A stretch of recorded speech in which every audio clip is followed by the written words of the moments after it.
Topping today's news, the Prime Minister executes the highly anticipated cabinet shuffle. The Prime Minister also taking time to highlight his administration's accomplishments.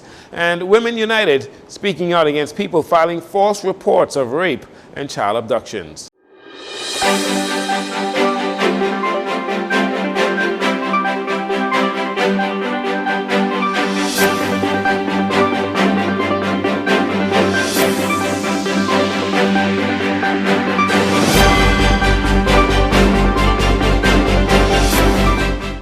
Good evening, Bahamas. I'm Jarino Saunders. This is your JCN Evening News. It is a pleasure to have you join us. During a national address on Sunday, Prime Minister Philip Davis announced highly anticipated changes in the structure of his cabinet, including a number of new portfolios. He says the goal in shifting cabinet ministers is to strengthen policy execution with fresh perspectives. He began with promoting Jomo Campbell to Minister of Agriculture and Marine Resources, and Clay Sweeting will become the Minister of Works and Family Island Affairs.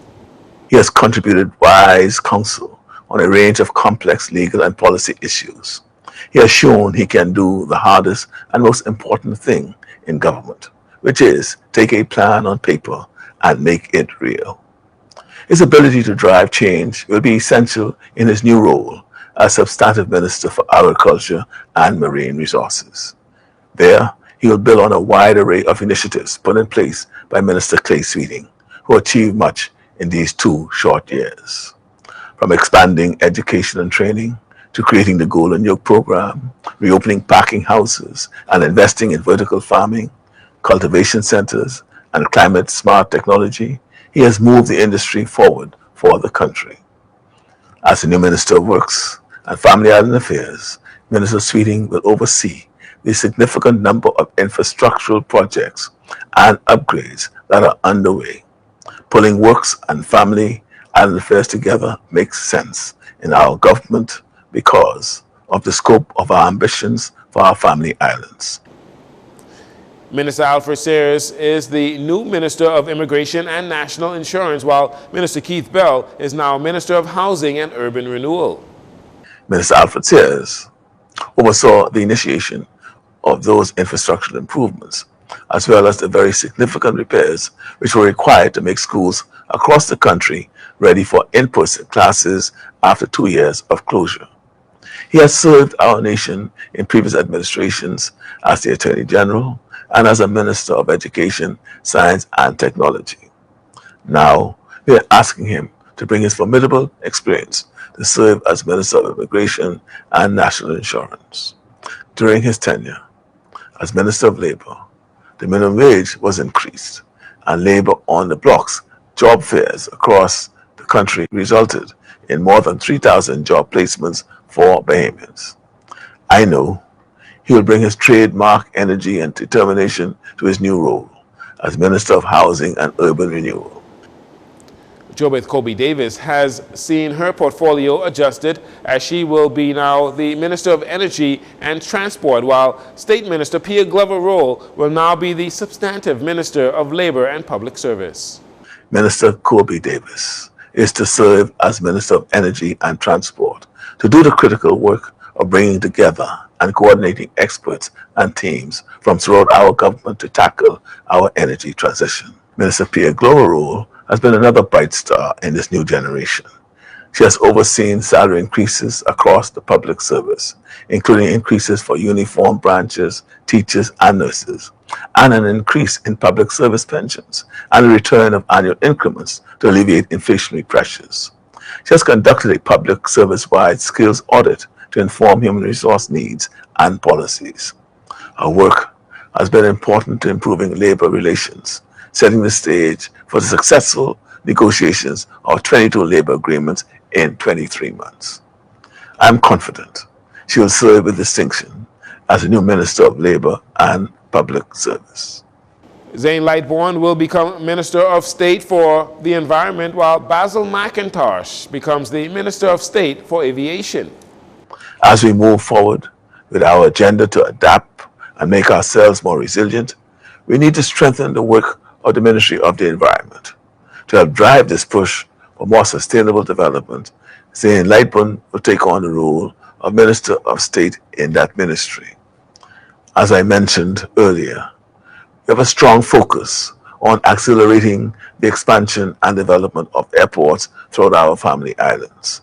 Airports do more than facilitate travel. They are a force multiplier in supporting the economic growth of those communities. Because of the scale of resource and requirements needed to make this a reality, Basil Macintosh will take on the role of Minister of State in the Ministry of Aviation.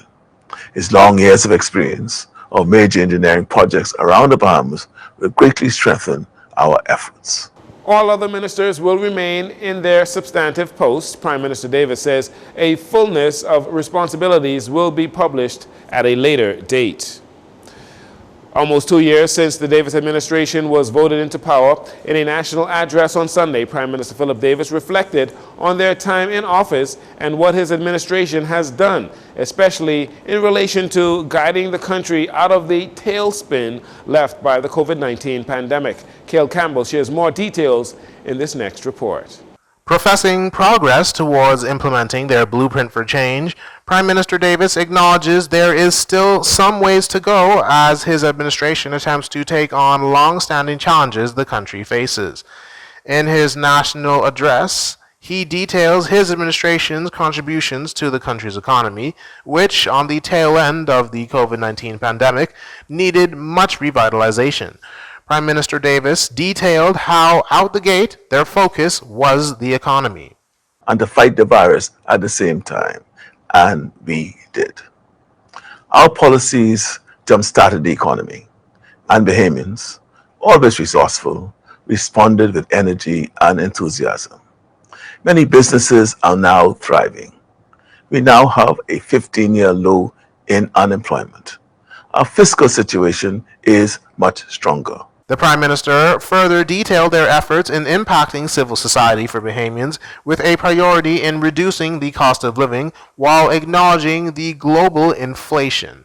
Naming accomplishments such as building affordable homes, providing free Wi-Fi in public parks, launching the Catastrophic Healthcare Fund, while also raising salaries and bonuses for nurses who were vital during the pandemic, Prime Minister Davis reiterates efforts made to aid public workers. In the public sector, we did something long overdue. We settled promotions and inequities in the system. In addition, we paid salary arrears to public servants, which had been outstanding since 2017, approved the return of annual increments for public servants, and increased public service pensions. We raised the minimum wage, ignoring those who argued against it. We have negotiated and concluded 22 labor agreements, an historic achievement. And we decided we never again want to be so dependent on other countries for the food we put on our tables. We are working to build food security so we can grow more of what we eat and create new ownership opportunities for Bahamians in a modernized, revamped agriculture sector. With regards to international matters, the Prime Minister affirms that he has stood up for Bahamians on the world stage by holding international partners accountable with their agreements, getting off the blacklisting, while also firm on our stance with regards to not taking in migrants. We are fighting to get other countries to reduce the polluting emissions which are warming the oceans and creating more intense hurricanes. We are fighting for fair climate finance. Since the Category 4 and 5 hurricanes that have hit us in less than 1 decade have cost us billions, accounting for a large share of our nation's debt. We are demanding that Europeans judge our financial services industry by the same standards they use to judge their own, instead of adding extra burdens on majority black countries. We have filed an amicus brief against U.S. manufacturers of the weapons that are trafficked into our country. And we have told both the U.S. and the UN, no, we cannot accept the burdens of migrants in our country. Though the Prime Minister acknowledged the need to reform the country's energy sector and took pride in efforts to provide affordable housing, the Commander-in-Chief honed in on the need to address the crime matter at home, stating the issue as being something that's, quote, grown in scope and complexity. The Prime Minister says a number of initiatives are underway. We are taking steps to slow the flow of illegal weapons over our borders. We are going after the gangs who recruit in our schools and are driving much of the crime in our communities. And we are working to interrupt the cycles of violence and vengeance which have grown around their activities. We have introduced saturation patrols and expanded CCTV coverage. We are revitalizing manpower and capacity, adding street lighting and cleaning up plots and removing abandoned cars. And still, there's more we need to do. We need bail reform. We need to intervene earlier. We need good exits and options for those trying to leave gang life behind. There are no easy or quick fixes, but we must fight for progress every single day. Each young man we steer in a better direction, each act of violence we prevent, each gang we disrupt, each street we make safer, each community we make stronger. These victories will add up to real change. Having invested in upgraded equipment and technology, recruited scores of new police, immigration, and defense force officers, as well as improving security and intelligence partnerships for the sake of stronger borders, the Prime Minister reminds Bahamians that change is not an overnight process. He still expresses his gratitude to the Alliedom by Bahamians through all challenges faced for the sake of real change. For JCN News, I'm Cale Campbell. Thanks for that report, Cale. On Sunday, Prime Minister Philip Davis announced that former Minister of Public Works and Utilities Alfred Sears will be the new Minister of Immigration and National Insurance. Prime Minister Davis sought to explain what Minister Sears' new role at NIB would be, especially in relation to implementing the anticipated rise in NIB contributions. Bahamians are experiencing a significant strain in their finances. Because of this, we decided to postpone a much-needed increase in NIB rates until July of next year. This will give Bahamians time to plan and give the National Insurance Board time to undergo a process of reform. Minister Sears will be overseeing those reforms to make the system simpler and easier to navigate. It's important to prevent fraudulent claims and to expedite claims for people who deserve them. NIB should be there when Bahamians need it. So we need to strengthen the fundamentals and improve services and accountability. In June, Minister of State in the Office of the Prime Minister, Basil announced that the National Insurance Board contribution rates would increase every 2 years, with the first hike to be split equally by employers or between employers and employees, set to take effect July 2024. According to Minister LaRota, NIB stands to incur a deficit of $98 million this year alone, which the government sees as unsustainable. In a press statement on the weekend, Michael Pintard, leader of the official opposition, is again professing that the Davis administration is determined to break the law and hide from the Bahamian taxpayers how much money is being spent by the government. He continues to call out the government on what he calls a complete failure to follow the Procurement Act, even after adding their own amendments to the 2023 Procurement Act.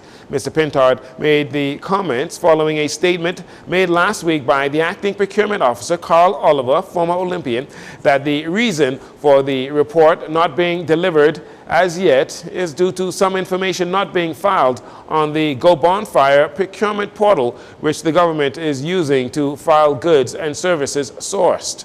Mr. Pintard reminds that Prime Minister Davis promised that the report concerning every contract given by the government would be published, yet excuses are being made on why such reporting has not been made public as yet. And finally, in this segment, after members of the Bahamas Electrical Workers Union gave a resounding yes vote agreeing to industrial action, Union President Kyle Wilson thanked the members for their support as he leads the fight in their push for better working conditions and other benefits for line staff at the Bahamas Power and Light Company. He is encouraging union members to stay united and continue to fight for their rights.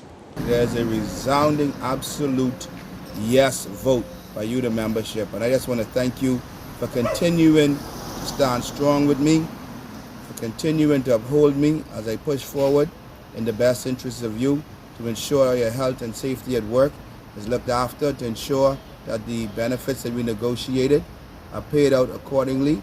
And so I just want to thank each and every one of you for standing with me today and proving the doubters wrong and proving those who would have lied on our union and said there's no issues, there's no problems in BPL for spin and PR. Well, you the members stood tall today and you spoke resoundingly, letting the world know that BPL is full of issues and we the members are going to stand in solidarity to see those issues resolved. So thank you once again for the strong, resounding yes vote. We now await the strike certificate and I'll instruct you from there. Thank you. Prior to calling for Friday's strike vote, Mr. Wilson stated that the Bahamas Electrical Workers Union members are in a state of reduced enthusiasm, meaning that they will only work scheduled hours, refusing to work through their lunch period or work overtime. The union and the Bahamas Power and Light Company executives, they were supposed to meet on Friday to continue discussions about the concerns and to seek some possible resolutions. But according to Mr. Wilson, the meeting was canceled after BPL executives attended another meeting. We'll take a break here. We'll be right back after these commercials.